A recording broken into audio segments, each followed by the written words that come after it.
Hey everyone, and welcome to another Naraka Bladepoint video. This is OSK, and today we're going to be talking about the 3 things that I'm doing right now to improve my game and get back into the groove. Naraka Bladepoint may be marketed as a battle royale, but in truth it plays a lot like a fighting game. And what do all fighting games need in order for you to be good at them?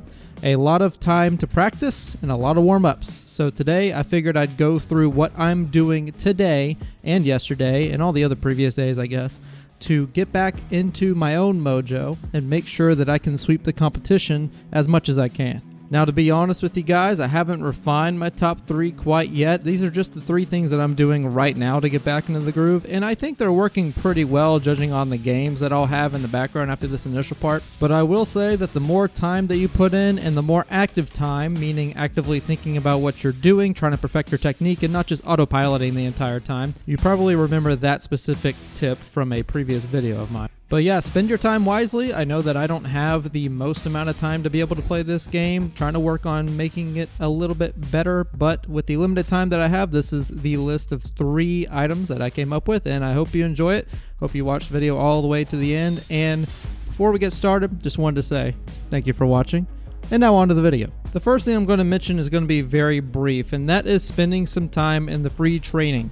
I know it doesn't really sound that creative, but seriously, spending time in free training has helped me so much in perfecting my combos and just really giving me a nice warm-up before my matches. My general method is this. Pick Tarka G, grab a lot of katanas, and just work on your katana combos. If you don't know any katana combos, I think I have a video somewhere around here, and if not, I'm sure you can find another one on this lovely platform we call YouTube. And honestly, what I would recommend is don't get too caught up in how many combos you can do. Just focus on one and try to get that one down pat as much as possible. Not only will this allow you to perfect a combo that will help you in game, but it also gets you in the right mindset into focusing down on one particular area that you can perfect and then moving on to the next bit. I'll expand on this in a later video whenever we talk about how to perfect combos, but for right now, just really focus down on learning one at a time and just practicing it to no end. Another technique I like to practice in the free training tool is a bit degenerate in the actual game, but I think you guys should know it because it's actually a really helpful tool to get you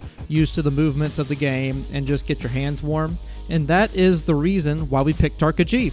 If you activate his ultimate, he actually has an infinite combo that you can use consisting of nothing but katana uppercuts and dashes. Getting the timing down on this is really crucial and can be difficult at first, take it from me, but once you get it down, you'll be all set to perform the combo. This essentially consists of starting an uppercut, dashing out, and then performing a sliding uppercut, which is done by trying to crouch as you run and then hitting your vertical. Do this fast enough and you will continuously juggle your opponent in the air. This is what is called a Tarka G infinite combo. After you hit your uppercut and dash out twice, you'll want to stay under your opponent and uppercut again, restarting the combo. Admittedly, it's not the easiest combo to learn, can be challenging for new players, but once you get it down, it'll give you a nice little feel for how the movement works in Naraka Bladepoint because you do need to time it well in order to keep the combo going. And even though I don't really plan on using Tarka all that much, I mean, I do still plan to play him in my solo games because he's fun, but I'm not really using him a whole lot now. But the reason why I choose him in the free training is because of this warm-up that I can do with my hands, get them all nice and ready for any other character that I want to use, and overall I just think it's fun to try to practice and see how many juggles I can get. Do this for about 30 minutes to an hour and then jump into your games and tell me the difference. In fact, I want you to comment down below after you've tried this and tell me how it goes. The second tip I have for you guys is to find a group of players to do 1v1s with. The way this is done is you go into custom match, you select Bloodbath, you go into settings, make it 12, 24 minutes, whatever you want, turn bounties off, and then you can have as many slots as you want, as many referees as you want. You can even set what area you're going to spawn in. It's a really useful tool, and the general rules go like this. In your settings, you can enable whatever weapon you want, but make sure that they are blue rarity, and for the armor, make it purple. That would be epic. That should provide you a good amount of damage and survivability, just a good balance overall. Don't need to worry about any soul jades or anything like that. And typically what I like to do is I like to take my katana and work on my combos. They typically have the flashiest 1v1s, and that's how I do it. Now, before you square off to an opponent, make sure that you counter in their direction. Once they counter back, that means the fight is on and you're welcome to start the neutral game. This will continue without mercy unless you bump into another fight or unless you get countered. Typically, a counter in the game is an automatic win for whoever manages to land it on them. Not in all cases, but generally speaking. So what you do if you land a counter, you can go ahead and land your counter attack. It's not really that big of a deal, but let your opponent pick up their weapon and re-counter at each other to restart the fight. Typically, this is done without healing in between and without repairing your weapon. Once one of you is slain, you can go ahead and heal up, repair your weapon, and then find another opponent who's free to start another 1v1. Now, what this does for your game should be pretty self-explanatory.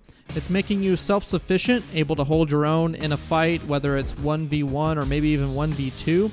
And it's helping you to be more aware of what other opponents might be throwing at you. It'll also test the mechanics that you picked up while you were in your free training, so make sure you practice those combos and then show them off in the 1v1 practice session. Now, of course, in order to do this, you're going to have to make some friends. I would recommend going into the Naraka Discord and going under the Find Players tab.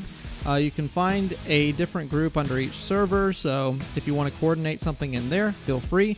Otherwise, you're free to join my Discord if you'd like. Link is in the description. You can use it as a hub to start your 1v1s, and if enough of you are in there, I might even make a separate channel for you. Hey guys, Editing OSK here. I forgot to mention the different types of the Bloodbath custom mode that you can go with. Most players will either play 1-ban or 3-ban, and what that means is 1-ban means that ultimates are banned, sometimes abilities as well, and 3-ban means that there's no grapple, no ranged weapons, and also no abilities or ultimates. So just keep that in mind whenever you're looking for Bloodbath 1v1s. So go ahead, get in there, make some friends, find some 1v1s. And one last thing, I know that some content creators, specifically Trago, will host 1v1s at the beginning of their streams, and those consist of some of the best players on the NA server at the very least. So why don't you go ahead and hop in there and get some practice from the top players in the game. And honestly, this is what fighting style games are all about. It's all about spending time, making friends, and honing each other's skills to an absurd level. So you can get that started by finding a 1v1 group, and you can have a little practice session, designate a time every day, and just start practicing. The third way you're going to want to improve your game is by going into the Bloodbath mode. This typically is not a mode I see a whole lot of players playing in, but it is great if you're new to the game and you want to get a jump start. It'll help you get against new players and not against that bot-only mode that I know is in there. Not that I have anything against PvE, I just find that going against real players will help you get a better feel for what real players will do if you decide to go into the Battle Royale mode. And also having multiple players going at you in the Bloodbath mode will help you increase your awareness for when you need it. It's also a nice casual blood sport that you can just go in and have a good time in. If you want to test out that new combo that your friend doesn't know about, why don't you go ahead and hop in Bloodbath and try it out on somebody. I like to use this mode in place of 1v1s whenever I feel like I need something not quite as serious as 1v1s, or if I just like to enjoy the chaos of my day, I go into the Bloodbath mode and I just let it rip. It's a really nice mode, honestly, nice and casual, and it can be competitive if you want it to be. And honestly, that's going to do it for the list today. Only those 3 items, just making sure that you get into the free training tool to practice your combos, hit up a 1v1 session if you can with some of the best players in the world to hone your skills and learn new things. As the saying goes, iron sharpens iron. And as a last resort, you can hop into Bloodbath, get used to the chaos of a free-for-all mode, and try out your new combos on people who might not be expecting it. And guys, that is going to do it for the video today. Thank you guys for watching all the way to the end. I hope that you're enjoying Naraka Bladepoint as much as I am getting back into it, and I hope that you're finding success in your games. If you are, leave a comment down below, tell me how you're doing, and also feel free to leave a like and subscribe to the channel if you'd like to see more of these videos. Yes, that's right, I am going to be making more of these videos, and in case you missed it previously, you can check out this video I made about my return to Naraka Bladepoint, why I am back, and what I think about all the different changes. If you'd like to check that out, that's in the top right, linked to card for you. And if you'd like to hear my free-flowing thoughts on Twitter, or join the Discord like I mentioned earlier to hit up a 1v1 group, go ahead, links are in the description. And other than that, hope you have a great rest of your day. Good luck in those practice sessions. I've been OSK, and I will see you in the next video.